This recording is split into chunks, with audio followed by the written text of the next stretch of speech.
नमस्कार। मैं डॉक्टर श्रुति टंडन, सहायक आचार्य समाजशास्त्र विभाग, राजकीय मीरा कन्या महाविद्यालय उदयपुर से सीईसी ऑनलाइन कक्षाओं में आप सभी का स्वागत करती हूँ। गत वीडियो में हमने बात की थी सामाजिक अनुसंधान के अर्थ और महत्व की। यह जाना कि वह अनुसंधान जो सामाजिक जीवन से संबंधित है, सामाजिक घटनाओं और सामाजिक जटिलताओं को समझने में, क्रमबद्ध और व्यवस्थित रूप से अध्ययन करने में सहायता करता है, वह सामाजिक अनुसंधान कहलाता है। उसका अर्थ, परिभाषा, आवश्यकता और महत्व जानने के बाद यह आवश्यक है कि हम यह जानें कि यह किस प्रकार से किया जाता है, यानी कि सामाजिक अनुसंधान किन चरणों से होकर के गुजरता है। कोई शॉर्टकट तरीका नहीं है जिसके द्वारा अनुसंधान किया जा सके,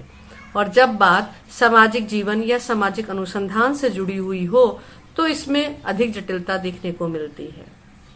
इसीलिए इसकी वैज्ञानिकता को बनाए रखने के लिए आवश्यकता है कि इसमें भी निश्चित चरणों का अध्ययन किया जाए, यानी कि निश्चित चरणों के द्वारा अध्ययन किया जाए। जैसा कि विदित ही है कि सामाजिक अनुसंधान सामाजिक जीवन का वैज्ञानिक अनुसंधान है। इसका एकमात्र लक्ष्य तथ्यों का संकलन करना नहीं है, बल्कि उन्हें तर्कपूर्ण ढंग से व्यवस्थित रूप से प्रस्तुत करना है, ताकि सामाजिक जीवन को गहराई से समझा जा सके और अब तक के संचित ज्ञान का परीक्षण भी किया जा सके। इसके अतिरिक्त आवश्यकता पड़ने पर उसमें जहां संशोधन की आवश्यकता हो वह भी की जा सके, यह सामाजिक अनुसंधान के द्वारा ही संभव है। इसके अतिरिक्त अनुसंधान का कार्य सामाजिक घटनाओं और व्यवहारों के पीछे छिपे हुए नियमों को निरूपित करना, व्यवहारों से संबंधित अवधारणाओं को विकसित करना और साथ ही अध्ययन करने में सहायक विधियों का विकास करना भी है। लेकिन इस बात में भी कोई शक या दो राय नहीं है कि सामाजिक अनुसंधान की सफलता इस बात पर भी निर्भर करती है कि शोधकर्ता सुव्यवस्थित रूप से वैज्ञानिक कार्यविधि के प्रमुख चरणों को ध्यान में रखते हुए अध्ययन करे, यानी कि एक चरण के बाद दूसरा चरण, दूसरे के बाद तीसरा चरण, इस प्रकार से निश्चित चरणों से गुजरता हुआ जब अनुसंधान किया जाता है तो वह वैज्ञानिकता की कसौटी पर परखा जाता है। शोध की प्रकृति के आधार पर यह निर्भर करता है कि किस चरण का प्रयोग किया जा रहा है, परंतु निश्चित चरणों के प्रयोग से ही यह अध्ययन की सफलता का निर्धारण करता है। हालांकि सामाजिक शोध के चरणों के संबंध में विद्वानों में कुछ मतभेद अवश्य देखने को मिलते रहे हैं, परंतु मूलतः इसके चरण एक ही हैं। अगर हम बात करें समाजशास्त्र के जनक अगस्त कॉम्ट की, तो उन्होंने भी निश्चित चरणों की बात कही कि अनुसंधान के लिए विषय का चुनाव सबसे पहला और महत्वपूर्ण चरण है। उसके पश्चात अवलोकन द्वारा तथ्यों का संकलन करना, तथ्यों का वर्गीकरण करना, तथ्यों का परीक्षण करना और नियमों का प्रतिपादन करना कॉम्ट के अनुसार निश्चित चरण रहे, जिनसे होकर के अनुसंधान कार्य किया जाता है। श्रीमती प्रीवी यंग ने कार्यकारी प्राकल्पना का निर्माण पहली आवश्यक और महत्वपूर्ण चरण के अंतर्गत रखा। तथ्यों का अवलोकन, एकत्रीकरण और लेखन करने के बाद लिखित तथ्यों को श्रेणियों में वर्गीकरण करने की बात उन्होंने कही, जिसके आधार पर वैज्ञानिक सामान्यीकरण और नियमों का प्रतिपादन किया जा सके। इस प्रकार से विभिन्न विद्वानों ने चरणों की बातों को जरूर प्रकट किया, लेकिन यह बात ध्यान देने की है कि सामाजिक शोध की प्रकृति वैज्ञानिक है, इसलिए एक शोधकर्ता किसी भी समस्या या घटना का अध्ययन वैज्ञानिक पद्धति के अनुसार ही करता है। शोध प्रक्रिया में वो कौन से चरण हैं जिनसे होकर के एक अनुसंधान किया जाता है, इसकी जानकारी देने का प्रयास इस वीडियो में किया गया है। तो अगर हम बात करें सबसे पहले वो कौन सा महत्वपूर्ण चरण है जिससे अनुसंधान की शुरुआत होती है, तो ये कहना गलत नहीं होगा कि समस्या या विषय का चुनाव करना ही वो पहला और महत्वपूर्ण चरण है जिससे कि अनुसंधान यानी कि सामाजिक अनुसंधान प्रारंभ होता है। अब समस्या और विषय का चुनाव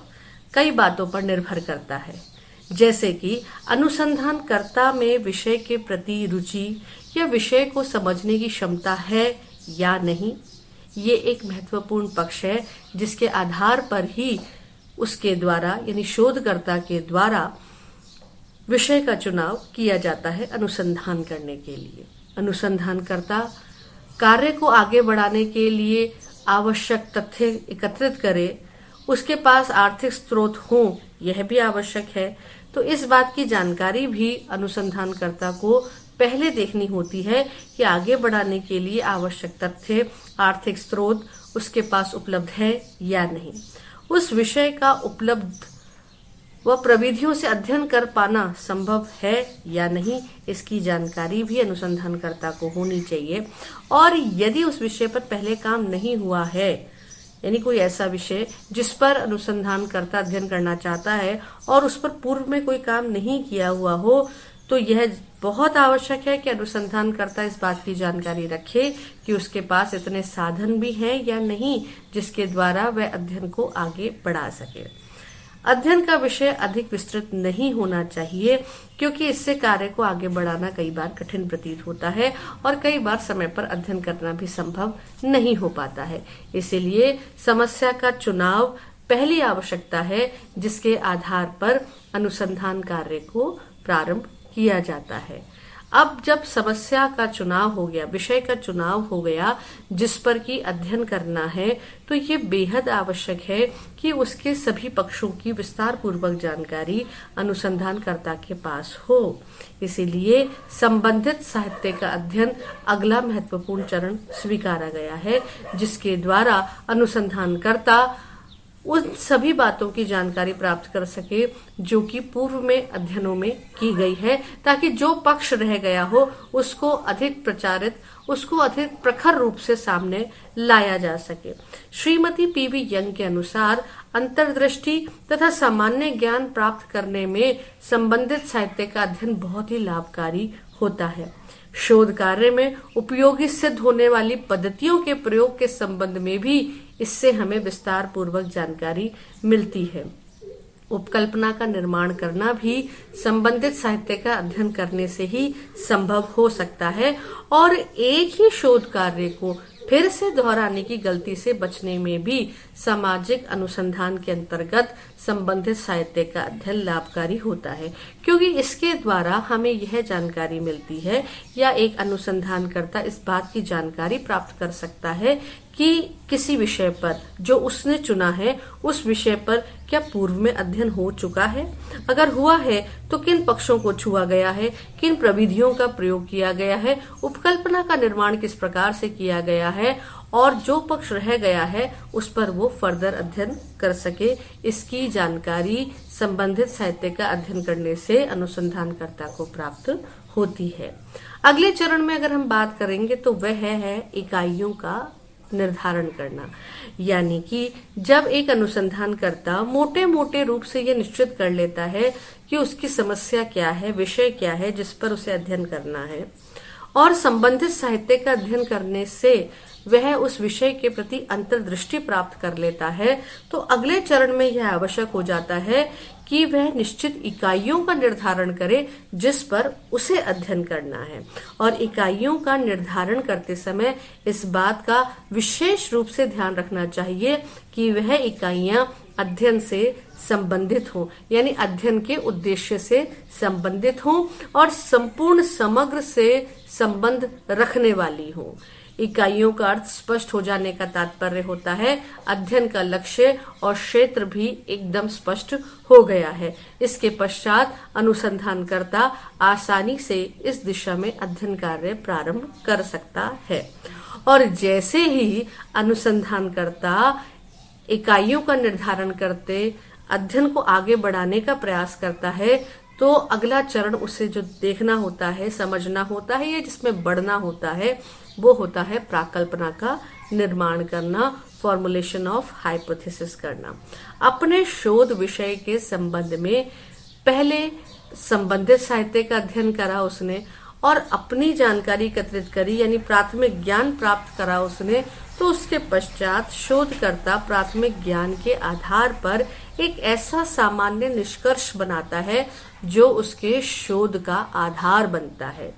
और इसी शोध का आधार प्राकल्पना के नाम से, उपकल्पना के नाम से या फिर हाइपोथेसिस के नाम से जाना जाता है।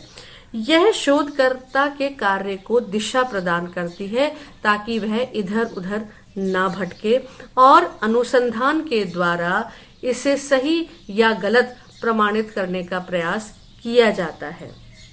यदि अनुसंधानकर्ता अपने अनुसंधान कार्य के दौरान इस प्राकल्पना के आधार पर जो कि उसे दिशा प्रदान करती है उसे सही या गलत सिद्ध करता है, दोनों ही अवस्था में शोध कार्य ज्ञान की वृद्धि में सहायक होता है। इसलिए यह कतई आवश्यक नहीं है कि हर बार प्राकल्पना सही ही सिद्ध हो। यदि वह गलत भी सिद्ध हो रही है, जो कि आगे चरणों के द्वारा हमें पता चलता है कि किस प्रकार से प्राकल्पना की जांच की जाती है, तो उसके द्वारा भी ज्ञान में वृद्धि होती है।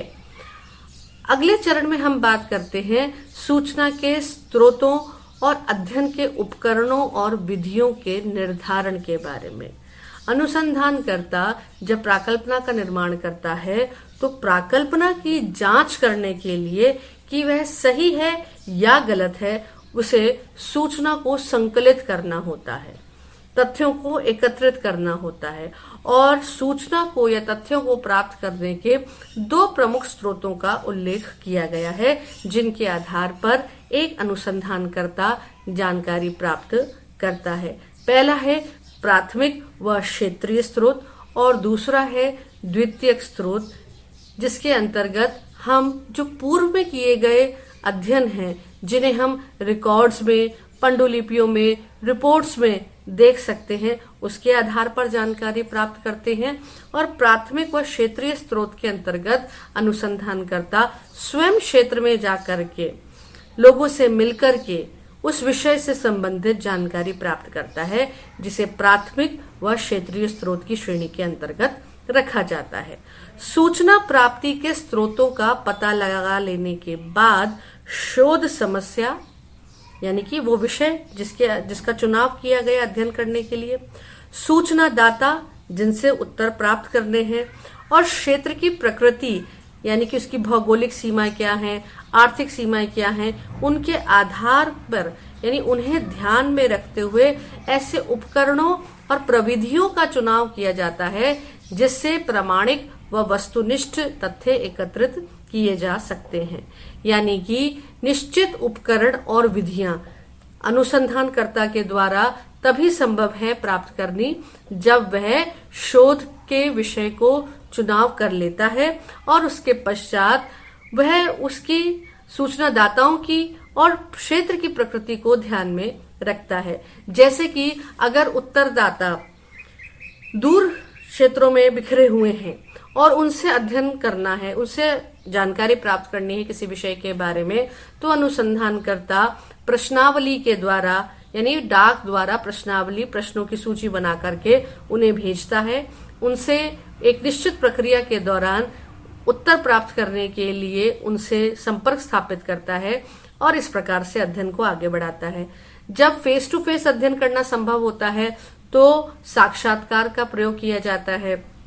जिस समय बात अनुसूची की होती है तब हम ये देखते हैं कि हमारा उत्तरदाता जो है वह पढ़ा लिखा है या नहीं है। अगर नहीं है तो हम अपने प्रश्नों की सूची को तैयार करके उससे प्रश्न पूछ करके उत्तर को प्राप्त कर सकते हैं। यानी ऐसी जो अनेक प्रविधियां हैं, जो विधियां हैं, उनके द्वारा सूचनादाता से उत्तर प्राप्त करना तभी संभव होता है जब अनुसंधानकर्ता सूचना के स्रोतों का भी निर्धारण कर लेता है। उसके पश्चात आती है बात सूचनादाताओं के चुनाव की, यानी कि हमारे उत्तरदाता कौन हैं जिनसे हमें उस विषय से संबंधित प्रश्नों के उत्तरों को प्राप्त करना है। यदि अनुसंधानकर्ता को तथ्यों का संकलन क्षेत्रीय स्रोतों से करना है तो उसे तथ्य संकलन की विधि का भी चुनाव करना होता है और सूचना दाताओं का भी चुनाव करना होता है। हमारे पास दो विधियां हैं जिसके द्वारा हम सूचना दाताओं का चुनाव करते हैं। पहली है संगणना विधि, जिसे सेंसस मेथड कहते हैं, और दूसरी है निदर्शन, जिसे सैंपलिंग के नाम से जाना जाता है। यदि हमारा क्षेत्र सीमित है, उत्तरदाता सीमित है, तो हम समग्र का अध्ययन कर सकते हैं, जिसमें हम प्रत्येक सूचनादाता से संपर्क स्थापित करके विषय से संबंधित अपने प्रश्नों के उत्तर प्राप्त कर सकते हैं। तो उसे हम सेंसस मेथड यानी संगणना विधि के अंतर्गत रखते हैं। पर यदि उत्तरदाता अधिक क्षेत्र में फैले हुए हैं, सबसे व्यक्तिगत संपर्क करना संभव नहीं होता, तो समग्र का प्रतिनिधित्व करते हुए निदर्शन का चुनाव किया जाता है, सैंपलिंग मेथड को अडॉप्ट किया जाता है। उदाहरण दूं मैं तो चावल की बोरी में से कुछ चावल को देख करके उनका चयन कर लेना निदर्शन का एक उदाहरण होता है कि हम उसके आधार पर ये मानते हैं कि अगर यह साफ है तो बोरी भी साफ होने की अधिक संभावना है, क्योंकि वह कुछ दाने समग्र का प्रतिनिधित्व करते हैं। इसीलिए समग्र विधि यानी कि संगणना, जब समग्र का अध्ययन किया जाता है तो संगणना विधि का प्रयोग किया जाता है, और जब हम उसमें से प्रतिनिधित्व करने वाली इकाइयों का प्रयोग करते हैं तो उसे हम सेंसस मेथड के नहीं बल्कि सैंपलिंग मेथड के अंतर्गत यानी निदर्शन विधि के अंतर्गत रखते हैं। इन चरणों की जानकारी से यह बात तो स्पष्ट हो गई होगी आप सभी को कि अनुसंधान यानी कि सामाजिक अनुसंधान इतना सरल नहीं है, लेकिन यदि निश्चित चरणों का पालन करते हुए व्यवस्थित रूप से अध्ययन किया जाता है तो यह कार्य करना इतना कठिन भी प्रतीत नहीं होता। यानी कि जितनी भी पीछे के चरणों में हमने पढ़ा है वह सभी तैयारी की जा रही है, जिसके द्वारा अनुसंधान कार्य को एक रियल डायरेक्शन दी जा सके, उसे वास्तविक रूप से संपन्न किया जा सके। और इसके लिए जिन चरणों से अभी हम गुजरे हैं उनके द्वारा या उनका प्रयोग करके अनुसंधानकर्ता यह प्रयास करता है कि जब वह फील्ड में जाए डेटा कलेक्शन के लिए तो उसे किसी प्रकार की दिक्कत का सामना नहीं करना पड़े। यानी शोध कार्य की संपूर्ण योजना के तैयार हो जाने के बाद क्षेत्रीय कार्य यानी फील्ड वर्क प्रारंभ होता है। तथ्यों का संकलन करना प्रारंभ किया जाता है और तथ्य संकलन के लिए अवलोकन यानी ऑब्जर्वेशन और अध्ययन के अन्य उपकरणों और प्रविधियों का सहारा लिया जाता है। हमने अभी गत चरणों में भी बात की थी कि किस प्रकार से आवश्यकता के अनुरूप ही अवलोकन द्वारा, साक्षात्कार द्वारा, प्रश्नावली द्वारा, अनुसूची के द्वारा तथ्यों का संकलन किया जाता है और शोध प्रक्रिया के इस स्तर पर तथ्य संकलन के लिए सूचनादाताओं से संपर्क स्थापित किया जाता है, जिससे कि उन्हें विश्वास में लिया जा सके कि उनके द्वारा दी गई जानकारी अध्ययन कार्य में लाभकारी सिद्ध होगी और इसे गुप्त रखा जाएगा। तथ्य संकलन में इस बात की पूरी सावधानी बरतनी होती है कि तथ्य पूर्णतया से पक्षपात रहित होकर के एकत्रित किए जाएं। अनुसंधानकर्ता किसी भी प्रकार के पूर्वाग्रहों से ग्रसित न हो, यानी वह पूर्वाग्रहों से मुक्त हो। तथ्यों को उनके वास्तविक रूप में एकत्रित किया जाना चाहिए और इस कार्य में पूर्ण शुद्धता बनाए रखना आवश्यक है, नहीं तो जो निष्कर्ष होते हैं वह दोषपूर्ण हो जाते हैं। इस स्तर पर सूचनादाताओं द्वारा दी गई सूचनाओं के अलावा अवलोकन विधि का सहारा भी अवश्य लिया जाना चाहिए। इसलिए तथ्य संकलन करना बहुत ही महत्वपूर्ण चरण है अनुसंधानकर्ता को आगे बढ़ाते हुए। तथ्यों को एकत्रित करने के बाद उनका संपादन किया जाता है, संकेतन किया जाता है, उन्हें वर्गीकृत किया जाता है और सारणीयन किया जाता है। यानी कि जब तथ्य एकत्रित हो गए अनुसंधानकर्ता के द्वारा, उसने सूचनादाताओं से संपर्क करके प्रविधियों का प्रयोग करके तथ्यों का संकलन किया, तो उसके बाद प्रारंभ होता है उसका विश्लेषण और एक कुशल शोधकर्ता एकत्रित तथ्यों को इस प्रकार से प्रस्तुत करता है कि वह बिल्कुल सजीव मालूम पड़ते हैं।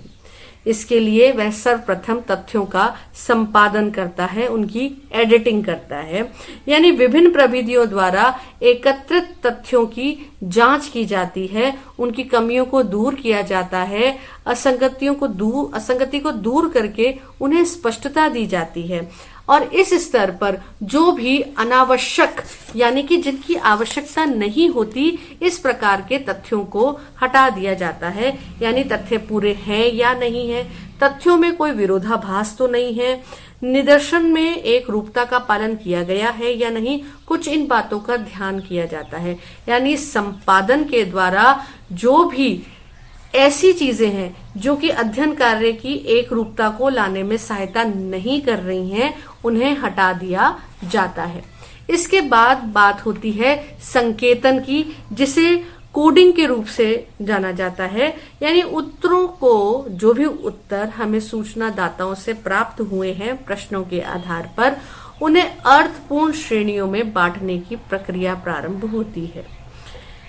जिसे हम संकेतन कहते हैं। उसके द्वारा निश्चित प्रकार के उत्तरों को एक श्रेणी में रखा जाता है और इसी के आधार पर तथ्यों का वर्गीकरण किया जाता है, क्लासिफिकेशन किया जाता है, जिसके अंतर्गत एक श्रेणी में एक प्रकार के उत्तरों को रखा जाता है। और वर्गीकृत तथ्यों को संक्षिप्त रूप प्रदान करने के लिए सारणीयन द्वारा यानी टेबुलेशन के द्वारा उन्हें संख्यात्मक श्रेणियों में रखा जाता है। इस प्रकार की श्रेणियों में रखने का प्रमुख उद्देश्य यह रहता है कि इसके द्वारा अनुसंधानकर्ता को किसी प्रकार की समस्या का सामना नहीं करता। एक पक्षीय, द्विपक्षीय, जिस प्रकार के चरों का प्रयोग किया गया है, जिसके आधार पर अनुसंधानकर्ता संपर्क को स्पष्ट करने का प्रयास करता है, संबंध को स्पष्ट करने का, उन चरों के बीच में संबंधों को स्पष्ट करने का प्रयास करता है, उसका प्रयोग सारणीयन के द्वारा ही संभव हो पाता है। यानी कि जिस समय फील्ड वर्क प्रारंभ होता है, फील्ड वर्क यानी क्षेत्रीय कार्य प्रारंभ होने से पूर्व अनुसंधानकर्ता को एक पूरी योजना को बनाना होता है, पूरी तैयारी करनी होती है, समस्या का चुनाव करना होता है, संबंधित विषय से जो भी उपलब्ध साहित्य है उसका अध्ययन करना होता है, उसे प्राकल्पना का निर्माण करना होता है, उसे साथ ही साथ उन इकाइयों का निर्धारण करना होता है जिसका अध्ययन करना है, उपकरणों और प्रविधियों का भी चुनाव करना होता है, जिसके आधार पर वह अपने वास्तविक क्षेत्रीय कार्य को जब प्रारंभ करता है उससे तथ्य संकलन कर सके। लेकिन तथ्य संकलन करने के बाद उसे निश्चित रूप से कुछ चरणों को बढ़ाते हुए उसका संपादन, संकेतन, वर्गीकरण और सारणीयन करना होता है, जिससे कि तथ्य वैज्ञानिक रूप प्राप्त करते हैं और अध्ययन में वैज्ञानिकता को परिलक्षित किया जाता है। इसीलिए संपादन, संकेतन, वर्गीकरण और सारणीयन करने के पश्चात तथ्यों का विश्लेषण और विवेचन किया जाता है। इस स्तर पर विभिन्न प्रविधियों की सहायता से एकत्रित तथ्यों का अर्थ निकालना किया जाता है। प्राकल्पना की सत्यता और असत्यता की जांच की जाती है और इसी के आधार पर वैज्ञानिक निष्कर्ष निकलते हैं। जी हाँ, जो भी तथ्यों को एकत्रित किया गया है, अब उनका विश्लेषण किया जाता है, विभिन्न चरों में संबंधों को स्थापित करने का प्रयास किया जाता है, विभिन्न सांख्यिकी विधियों का प्रयोग किया जाता है, जिसके आधार पर निश्चित तौर पर यानी वैज्ञानिक विधि का प्रयोग करने के पश्चात निश्चित तौर पर इस बात का विश्लेषण और विवेचन किया जाता है, जिससे अध्ययन से संबंधित वैज्ञानिक निष्कर्ष अनुसंधानकर्ता समाज को अपने अध्ययन के द्वारा देता है। जब अनुसंधानकर्ता तथ्यों का विश्लेषण करता है, विवेचन करता है, उसके बाद तथ्य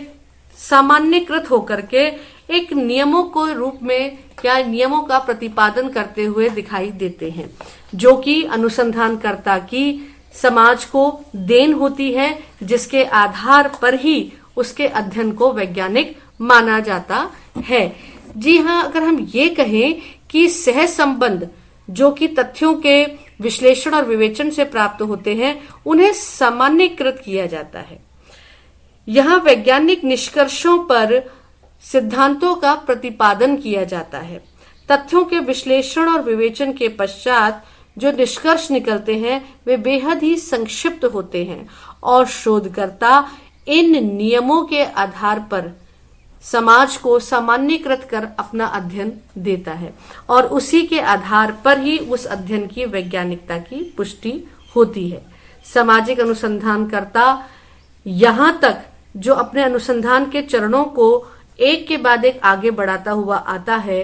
अंतिम चरण के रूप में प्रतिवेदन प्रस्तुत करता है, रिपोर्ट राइटिंग करता है, जिसमें वह अपने निश्चित चरणों के प्रयोग से प्राप्त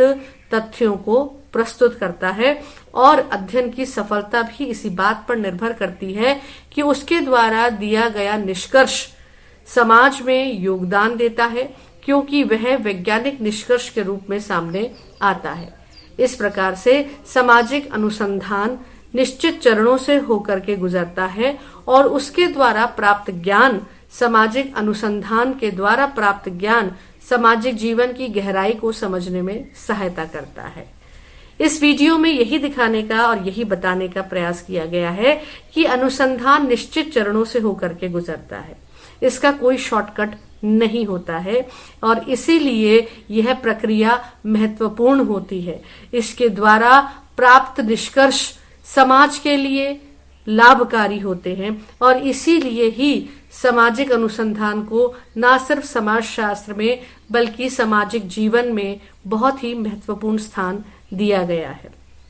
आवश्यकता इस बात की है, अध्ययन की सफलता इस बात पर निर्भर करती है कि वह निश्चित चरणों से होकर के गुजरे। इस वीडियो में हमने मोटे मोटे चरणों की बात करी है, लेकिन हर चरण के अंतर्गत जब हम अध्ययन करते हैं तो हमें इसकी विस्तार पूर्वक जानकारी प्राप्त की जानी होती है और इसीलिए आगे के वीडियोस में यही प्रयास किया जाएगा कि हम उनके बारे में विस्तार पूर्वक चर्चा करें, जैसे कि प्राकल्पना किसे कहते हैं, अध्ययन की विधियां कौन सी हैं, निदर्शन किसे कहा जाता है, उनके गुण दोष, इसके बारे में विस्तार पूर्वक चर्चा करने का प्रयास किया जाएगा। लेकिन इस वीडियो में संक्षिप्त रूप से यही प्रयास किया गया है कि आपको उन महत्वपूर्ण चरणों की जानकारी दी जाए जिसके द्वारा अनुसंधानकर्ता अपना अध्ययन कार्य प्रारंभ कर सकता है और निश्चित चरणों का प्रयोग करके अपने अध्ययन को भी निश्चित गति दे सकता है। सामाजिक अनुसंधान न सिर्फ एक अध्ययनकर्ता के लिए महत्वपूर्ण होता है बल्कि समाज के लिए महत्वपूर्ण होता है, पॉलिसी मेकिंग में लाभकारी सिद्ध होता है, सामाजिक समस्याओं को सॉर्ट आउट करने में, सोशल प्रॉब्लम्स को दूर करने में लाभकारी सिद्ध होता है। इसीलिए इसे वैज्ञानिकता की कसौटी पर परखा जाता है, जांचा जाता है और निश्चित रूप से यदि इन चरणों का पालन करते हुए अनुसंधानकर्ता अध्ययन करता है तो वह इन कसौटियों पर खरा उतरता है। इसलिए आवश्यकता इस बात की है कि जब भी सामाजिक अनुसंधान किया जाए तो इस बात का विशेष ध्यान रखा जाए कि वह निश्चित चरणों से होकर के गुजरे, जिसके द्वारा निश्चित निष्कर्ष प्राप्त होने पर सामाजिक क्षेत्र में इस योगदान को स्वीकारा जाए और सामाजिक अनुसंधान के द्वारा एक सक्रिय सफल योगदान निष्कर्ष के रूप में समाज को दिया जा सके। इस बात का ध्यान रखा जाना चाहिए। धन्यवाद।